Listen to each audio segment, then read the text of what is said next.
এক গ্রামে এক জ্ঞানী বৃদ্ধ বাস করতেন। গ্রামের সবাই তার কাছে পরামর্শের জন্য আসতো। একদিন এক যুবক তার কাছে এসে বলল, চাচা, আমি খুব হতাশ। আমি অনেক চেষ্টা করি, কিন্তু কেননা সফল হতে পারি না। আমার মনে হয় আমার ভাগ্যটাই খারাপ। বৃদ্ধ যুবককে একটি পাথরের টুকরা দিলেন এবং বললেন, যাও, এই পাথরটি বাজারে নিয়ে যাও। যদি কেউ এর দাম জিজ্ঞেস করে, কিছু বলো না, শুধু দুটি আঙ্গুল তুলে ধরো। যুবক বাজারে গেল। এক সবজি বিক্রেতা পাথরটি দেখে বলল, এই পাথর দিয়ে কি হবে? এটা দিয়ে তো সবজি রাখা যাবে না। আমি তোমাকে 2 টাকা দেব। যুবক কিছু না বলে দুটি আঙ্গুল তুলে ধরল।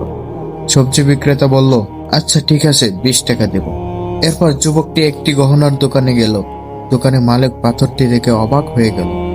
সে পাথরটি হাতে নিয়ে পরীক্ষা করলো এবং বলল, এটা তো একটি মূল্যবান পাথর, তুমি কত চাও?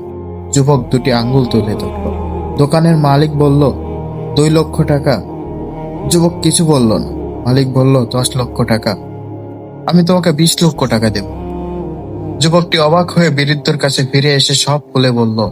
বৃদ্ধ হেসে বললেন, দেখলে তো, তোমার মূল্য আসলে কত তা তুমি নিজেও জানো না। তুমি নিজেকে ভুল জায়গায় মূল্যায়ন করছো। সবজি বিক্রেতার কাছে তোমার মূল্য ছিল 20 টাকা, কিন্তু জোহরের কাছে ছিল 20 লক্ষ টাকা। ঠিক তেমনি তোমার জীবনের মূল্যও তোমার কাজের উপর নির্ভর করে।